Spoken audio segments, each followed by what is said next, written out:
दोस्तों आज के इस एपिसोड में मैं आप सभी लोगों को मुंबई की एक ऐसी चुड़ैल के बारे में बताऊंगा जो लोगों को वश में करके ना जाने क्या कुछ करने की कोशिश करती है। दोस्तों ये चुड़ैल इतनी ज्यादा डरावनी है ना, जब ये लोगों के सामने आती है तो केवल एक बार कोई भी इंसान उसकी आंखों में देख ले तो फिर ना जाने वो क्या कुछ कर गुजर सकता है उस चुड़ैल के पीछे। दरअसल आज की पूरी ये कहानी मुझे रुशांक प्रदीप पवार नाम के लड़के ने लिख भेजी है।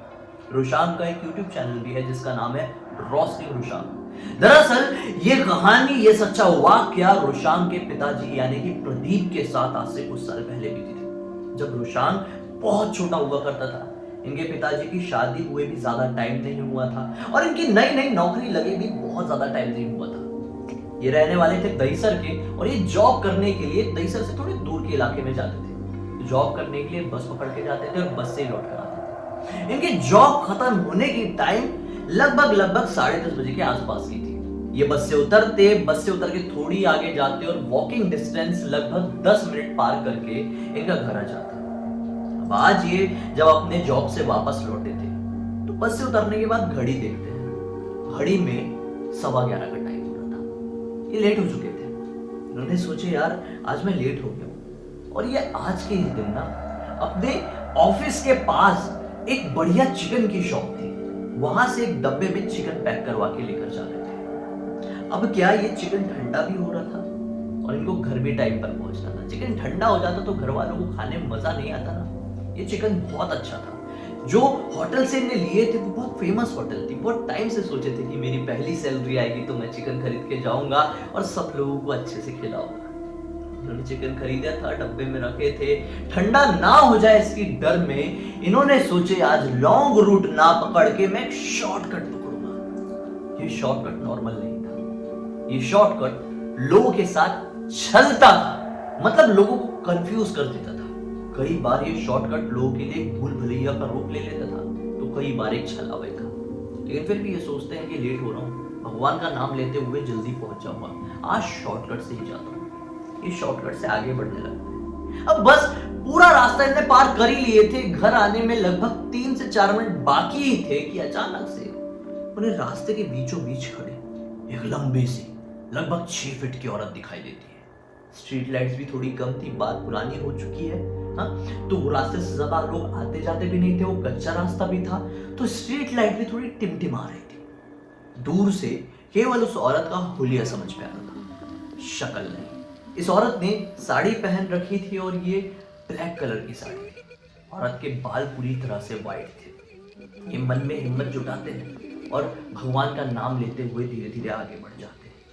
अब जैसे जैसे ये आगे बढ़ रहे हैं, नीचे की तरफ उससे नजर ना मिलाने की कोशिश कर रहे हैं और वापस से उसकी तरफ देख रहे हैं तो वो दिख रही है। लेकिन एक बार नीचे देखे, श्री राम का नाम लिए वापस उधर देखे तो चुड़ैल नहीं थी। इनके मन में एक सुकून सा आया। अभी अपने कदम की रफ्तार तेज कर दी अपने घर जाने के लिए।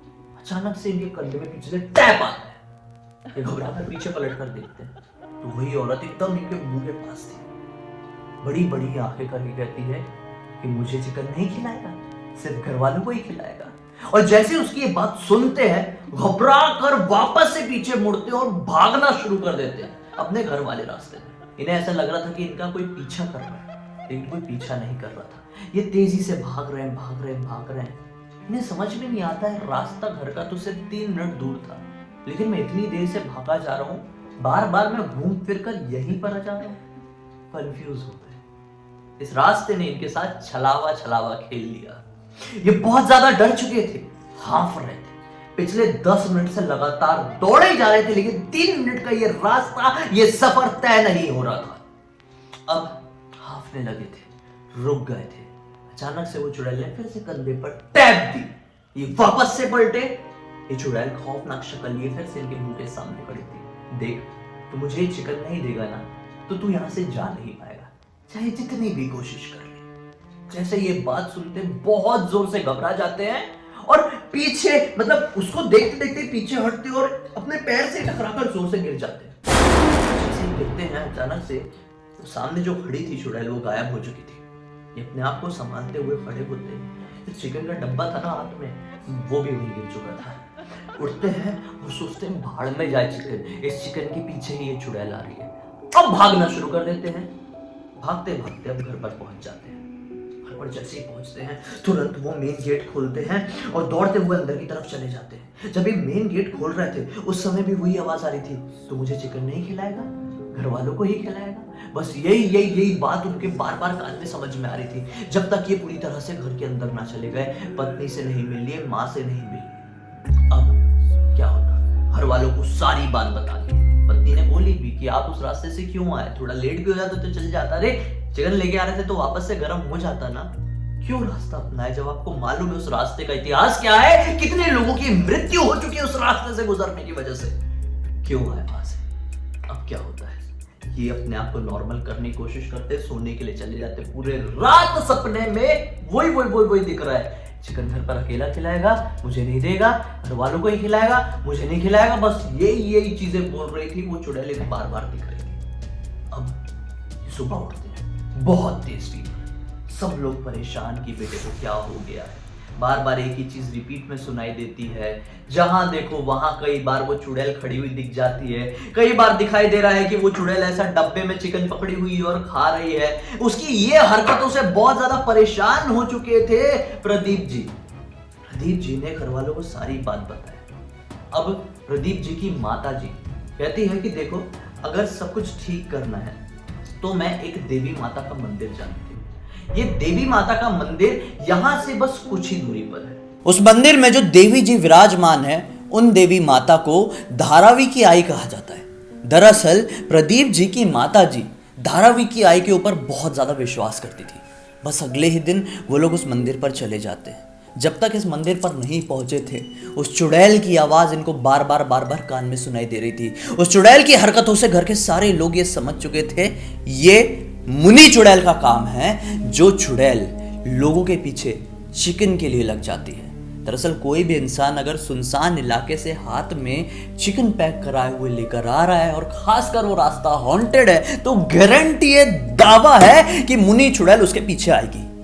मुनि चुड़ैल से बचना है तो नॉन वेज कभी सुनसान रास्ते से लेकर अकेले मत निकलना, नहीं तो ऐसी चुड़ैल चिपक जाती है। इनके साथ भी वही हुआ था। खैर, ये लोग मंदिर पहुंचते हैं। अब जैसे ये लोग मंदिर जाते हैं, माता रानी के दर्शन करते हैं, लौटने ही वाले थे कि मंदिर के पास बाहर की तरफ तुरंत मतलब बाहर निकलते से एक पेड़ लगा हुआ है। उस पेड़ में एक बाबा जी बैठे हुए थे, काफी ज्यादा वृद्ध दिखाई दे रहे थे। बोले बेटा इधर आना। इन्होंने प्रदीप जी की माता जी का नाम लेकर बुलाया। बोले इधर आना। ये लोग हैरान हुए कि हमने तो इनको कभी नहीं देखे, तो ये हमारी माता जी का नाम कैसे जानते हैं। वो बाबा जी ने एक एक बात बता दिए। बोले कि तुम ऐसा आ रहे थे तो एक चुड़ैल मिली थी, तुमसे चिकन मांग रही थी, उसके बाद तुमको उसकी आवाज आती है ना, फिक्र मत करो, सब ठीक हो जाएगा। लेकिन आने वाले जो 5 दिन होंगे वो बहुत मुसीबत भरे होंगे, तुमको इन 5 दिन तक खुद को संभालना है, उसके बाद मैं सब कुछ ठीक करूंगा, तुम वापस से लौट कर आना, मैं यहीं पर बैठा मिलूंगा। ये लोग आशीर्वाद लेते हैं और घर चले जाते हैं। अब आने वाले 5 दिन इनके लिए इनकी जिंदगी के सबसे ज्यादा मनहूस दिन थे। जब भी ये सोते थे उसी चुड़ैल का चेहरा इनके बिल्कुल सामने आता था, डर के उठ जाते थे। जब भी ये कुछ खाना खा रहे होते थे तो उसी चुड़ैल का चेहरा इनको सामने बैठा हुआ दिखाई देता था। वही चुड़ैल इनको सामने बैठे बैठे इसी तरह से उसी डब्बे में चिकन खाते हुए दिखाई देती थी। जब भी ये नहाने जाते थे, बाथरूम का दरवाजा खोलते थे, वही चुड़ैल इनको बाथरूम में भी दिखाई देती थी। इनका कुछ भी काम करना पूरी तरह से मुश्किल हो चुका था। सोना मुश्किल, खाना मुश्किल, नहाना मुश्किल, ना जाने कहां कहां इनका उस चुड़ैल ने पीछा की थी। बहुत ज्यादा जिंदगी हराम करके रख दी थी आने वाले 5 दिनों तक। अब 5वां दिन क्रॉस होता है, ये लोग फिर से मंदिर जाते हैं इसी उम्मीद में कि अब सब कुछ ठीक हो जाएगा। मन में एक धक धक सी लगी हुई थी। बाबा जी वहीं पर मिलते हैं। बाबा जी बोलते हैं कि जाओ अंदर आई के दर्शन करके आओ, मेरे पास ही मिलना। जब ये माता रानी के दर्शन करके बाहर लौटते हैं तो पाते हैं कि बाबा जी के सामने कुछ नींबू और नारियल रखे हुए हैं। बाबा जी कहते हैं कि इसे नीचे रखो और इसके चक्कर मारो और वो सारी चीज़ों को याद करो जो तुम्हारे साथ पिछले कुछ दिनों में बीती है, उस चुड़ैल से जुड़ी हुई। करके सभी लोग उस नारियल और जो नींबू नीचे रखे थे उनके चक्कर काटते हैं, एक एक चीज़ों को याद करके। वापस से आंखें खोलते हैं और बोलते हैं बाबा जी कि देखो बेटा, तुमने जो मैंने बताया वो कर दिए, श्रद्धा रखे, मन में विश्वास रखे, तुम लौट के आए मेरे पास, अब ये भी विश्वास रखो सब कुछ ठीक हो जाएगा। ये लोग घर जाते हैं। प्रदीप जी को आज कुछ भी एहसास नहीं हुआ। लगातार इतने दिनों से हर पल, हर मिनट, हर समय इनको ऐसा लग रहा था मेरे साथ वो चुड़ैल है, लेकिन अब नहीं था। सब कुछ नॉर्मल। और आने वाले 2-3 दिन बाद इनके मन से डर भी खत्म हो गया। ये खुश हुए, बोले कि जाएंगे बाबा जी के दर्शन करके धन्यवाद कह के आएंगे, माता रानी को धन्यवाद कह के आएंगे। ये निकलते हैं, तैयारी करते हैं और उसी दिन पहुंचते हैं तो पाते हैं कि उस पेड़ के नीचे तो कोई बैठा ही नहीं था, कोई बाबा जी नहीं थे। बाबा जी ने बोले थे मैं रोज यहीं बैठता हूँ, लेकिन आज वो नहीं थे। जस्ट उस पेड़ के थोड़ी सी ही पीछे की तरफ, मतलब उस दुकान, मतलब वहाँ पे एक दुकान थी पेड़ के पीछे की तरफ, फूलों की दुकान। उस दुकान वाले की नज़र भी पड़ती थी उस पेड़ की तरफ। वो दुकान वाले के पास जाकर पूछते हैं कि यहाँ पे जो बाबा जी बैठते थे वो आज क्यों नहीं है और वो कितने दिनों से नहीं आए हैं। फ्लावर वाला क्या कहता है, दुकान वाला, कि यहाँ पर कोई नहीं बैठता था। मैं यहाँ पर पिछले 11 साल से दुकान खोल रहा हूँ, मैंने पिछले 11 साल में इस होलिये के कोई बाबा जी, कोई इंसान को नहीं देखा हूँ। आप कैसी बात कर रहे हैं, यहाँ पे कोई नहीं बैठता है। लोग बताते हैं कि इसे सुलिये कहते हैं, हम लोग भी उस दिन आए थे और यहाँ पे बाबा जी बैठे थे। दुकान वाला बोलता है मुझे पता है आप लोग आए थे, आप लोग यहाँ पर खड़े थे, कुछ नींबू नारियल आप लोगों ने रखे हुए थे, उसके चक्कर काट रहे थे, लेकिन आप अकेले थे, आपके आसपास कोई बाबा जी नहीं थे। ये जैसे ये बात सुनते हैं तो बहुत ज्यादा हैरान हो जाते हैं और खुशी से सभी लोगों के आंखों से आंसू बहने लगते हैं, क्योंकि सभी लोग समझ चुके थे कि माता रानी ने, धारावी की आई ने इनको अपने फरिश्ते के रूप में इनके पास भेजा था ताकि उनकी सारी परेशानी ठीक हो जाए। और सचमुच में जब से इन लोगों ने बाबा जी के दर्शन किए, उनकी बताई हुई चीजें किए, जिंदगी से सारी परेशानियां ठीक हो गई और अब ये पूरी तरह से नॉर्मल है। और आज भी जब उस दिन को याद करते हैं पूरी तरह से कांप उठते। लेकिन जब भी वो बाबा जी और धारावी की आई का वो जो किस्सा था इनके साथ घटा वो याद आता है तो इनका दिल खुशी से झूम उठता है। दोस्तों, उम्मीद करता हूँ आपको मेरी आज की कहानी अच्छी लगी होगी। क्या आप लोगों के साथ भी कभी कुछ ऐसा बीता है, कुछ ऐसा? तो कमेंट सेक्शन में लिखिए, या फिर इंस्टाग्राम की लिंक इस वीडियो के डिस्क्रिप्शन बॉक्स में क्लिक करके डायरेक्टली वहां पर पहुंच जाइए। अपनी जिंदगी से जुड़ी हुई कहानी आप वहां पर लिख के भेज सकते हैं। हो सकता है अगले वीडियो में मैं आप लोगों की कहानी ही इस तरह से सुना रहा हूं। तो चलिए कल फिर से मिलते हैं। अब तक इस वीडियो को देख लिए तो लाइक जरूर कर देना, चैनल को सब्सक्राइब करके बेल आइकन दबा के ऑल के ऑप्शन में क्लिक करना, क्योंकि इसी तरह के हैरान कर देने वाले खौफनाक वीडियोस आप लोगों के सामने रेगुलरली लेके आते रहता हूं। तो चलो कल फिर से मिलते हैं, तब तक के लिए बहुत बहुत धन्यवाद। आपका दिन शुभ।